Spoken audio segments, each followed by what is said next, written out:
Show you today how to sew with yarn on felt. Let me tip my screen down.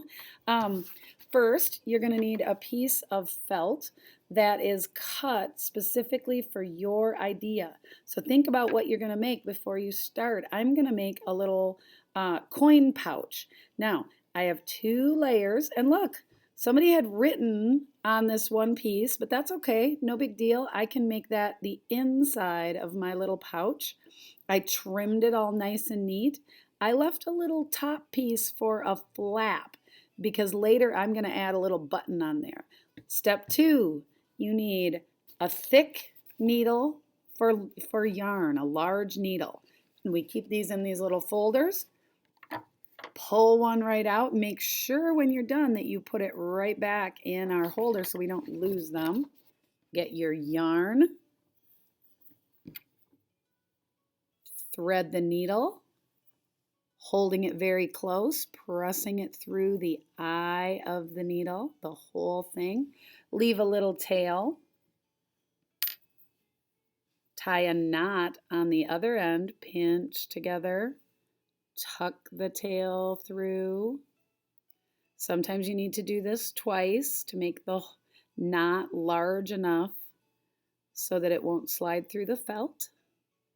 Tuck the tail through again, make them land there. You've got a nice knot on one end and you've got a needle on the other end, very important whenever we sew. Start inside your pouch or your pillow or whatever project you're making. If I start in between my 2, it will hide that knot. Pull all the way until the knot hits the back of the fabric, tuck it in. And now I can do a stitch all the way around the edges. I pull, pull, pull all the way each time. But we're always going around and down to the back side and then back up through. Make sure your stitches are close together so that whatever is in the bag won't fall out. That's a sign of nice top quality sewing when your stitches are even and close together.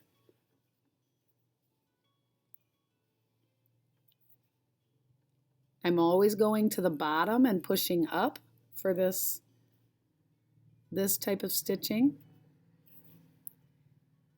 And it's very important that I pinch the yarn so that it won't fall out because I have that tail there.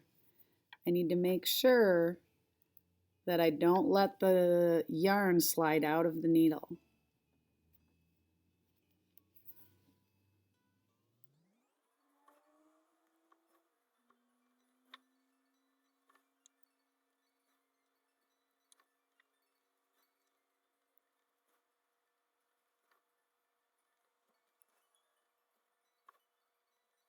If I were to cut this, my stitches would all just unravel and fall out. And I don't want that to happen, so I'm going to tie off. I'm going to go back through the last stitch that I made.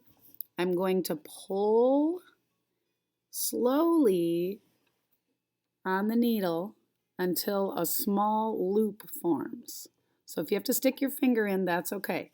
I want there to be that little loop that's popping up, and I'm going to take my needle and stick it right through that loop and pull it snug. That's like the first half of tying your shoes.